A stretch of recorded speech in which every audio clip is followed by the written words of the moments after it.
Hi guys, it's me again, Duran Ali. I uploaded a video yesterday and at the end I said I'm gonna show you guys the coding I'm going to do, but I did not show you. But believe me, I did coding yesterday, but I did not show. I had a really busy day, but I'm not trying to make excuses. And right now the sun is about to set, so let's get down to some talking. So that was introduction yesterday. Today, I want to talk about a little bit about kind of the languages I'm going to go for, and also I'm going to talk about my experience with those languages. And are they easy? Are they hard? Is it hard to learn coding? What does it take to learn coding, and what is that? Is it challenging? Is it something that's impossible to do for some people? I'm gonna talk about all that. So first thing is I'm going to learn generally on web applications. Everybody has their own favorite. I was watching this guy like a few days ago, and he was like saying Ruby on Rails is like one of the best the best way to go about learning languages. But really, like, everybody has their own favorite language and favorite format or favorite way of learning. If you want to go down, like, if you want to learn web apps, you could learn the core languages, like, let's say Python, PHP. Those are like kind of the core. MySQL, HTML, CSS, those are the core. And then there are something called frameworks. Frameworks are like something like Laravel, and then there is Laravel, and then CodeIgniter. I actually use the CodeIgniter a lot. I'll talk about more about frames, but CodeIgniter is it's a MVC format. So basically, model view controller kind of format. If you ever read a little bit about coding, you'll hear a lot about MVC. MVC is really kind of one of the best ways to go about coding, because it makes coding so simple and so productive. You don't even, it's a no-brainer. Like, it's a really no-brainer. Like, that's how it should have been from day one. Basically, MVC, what it does is, so let's say you're trying to create a software, like a web app, or a website. So the web app, you don't want people to see you don't want people to see anything to do with the codes that you use to retrieve information from the database. That should be hidden, like in deep, like very secure place. So MVC, it's a model view controller. Basically, it divides the physical structure of the code from the the controlling part of the code. So when somebody tries to hack your code, they will have really hard time getting through the MVC. It's a little bit more secure than other ways of doing. If you put everything together in one place, it becomes easier for people who want to do harm to hack you. So I used a lot on MVC, especially CodeIgniter and Laravel. Laravel, I wouldn't say, yeah, Laravel definitely uses a lot of MVC. I don't know which one uses more, but I would say Laravel. Laravel uses advanced. It's very advanced when it comes to, and these are like frameworks. There are like hundreds of frameworks out there for different languages: PHP, Python, all types of web apps, web languages. There is a lot of frameworks, and these frameworks make it easy for somebody who's just starting to start up. So to make it super simple, I can tell you in a normal like example. For example, let's say language is like it's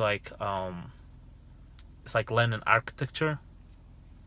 And frameworks are like somebody who's like very good architecture builds a house and then or a building, and then they tell you you could literally like go into this house, take it, buy it, and then when you buy it you could there is a way to like switch things, like you could move a bathroom to another place by just touching one place or just switching something.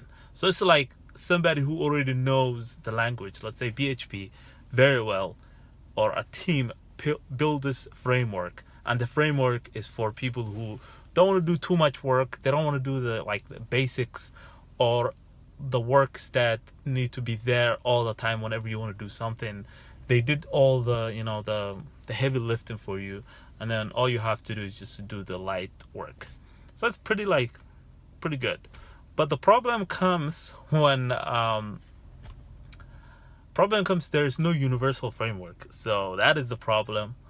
The only problem that frameworks have, there's no universal.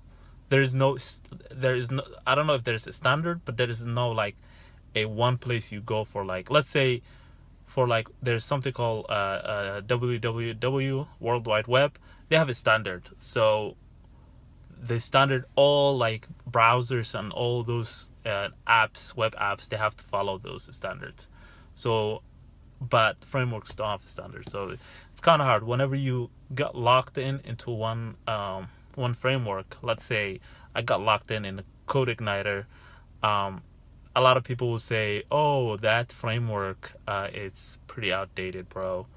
It's pretty they don't update that much, and it has security flaws and this and that and da da da da, and eventually you'll get discouraged.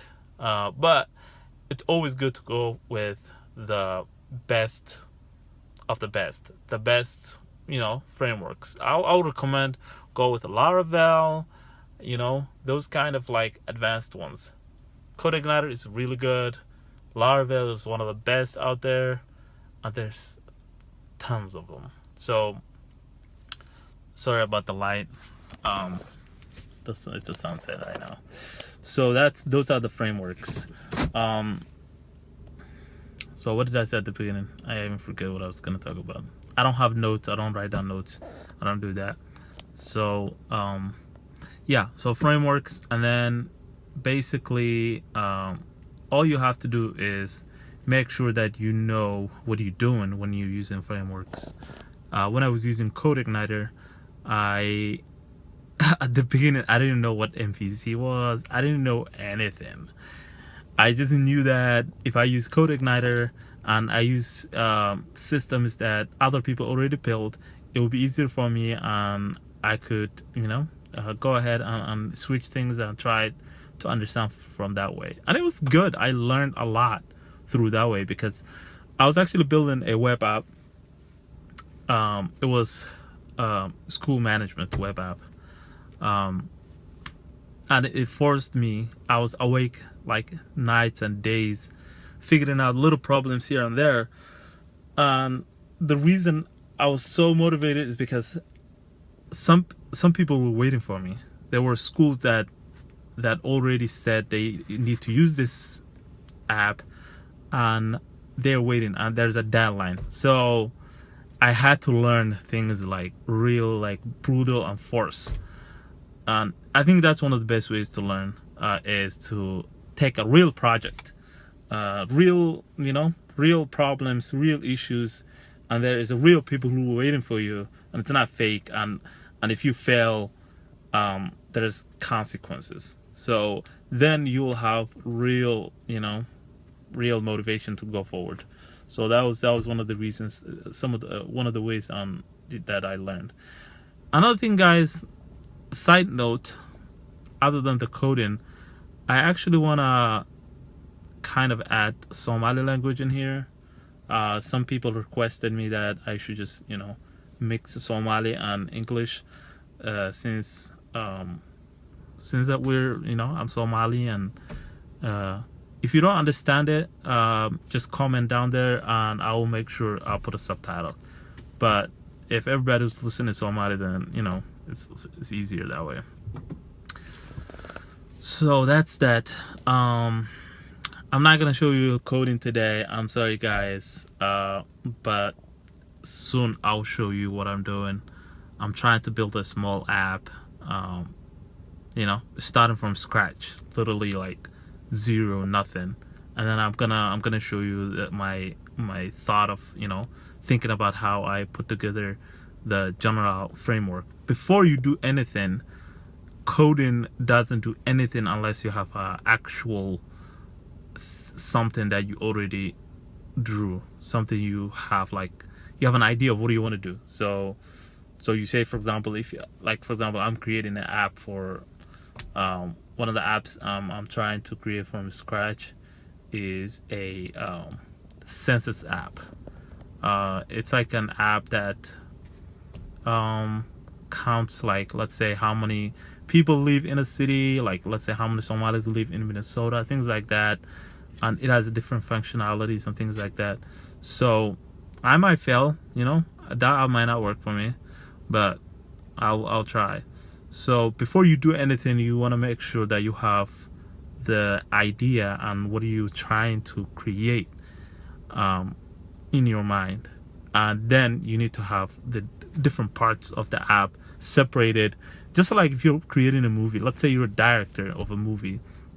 If you're a director of a movie, are you going to like go outside and call the actors and everybody and say, guys, let's do the movie. I don't have any idea. I'm just gonna go for it. So whatever I tell you, go ahead and kind of do what I tell you to do. But I don't have anything written, or I don't have any script or anything like that. We're just going out and doing.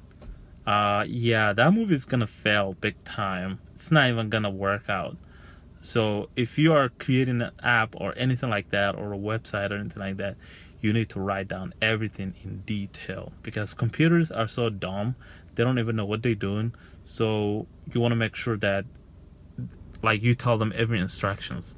Like if you want to create like a small box of like where people comment something, you kind of need to know like the size of the box. You need to know like the functions behind it, like when somebody clicks submit, what's gonna happen, how is that gonna work, where is that email is gonna go, is it gonna go to an email or is it gonna post on the website, post and all that stuff. So you need to know literally everything that you're trying to do. So that's that. Okay, guys, I think I'm just gonna stop here, because it's getting dark here. Thank you guys for subscribing, watching this. Subscribe for more. I'll bring more videos. This is Duran.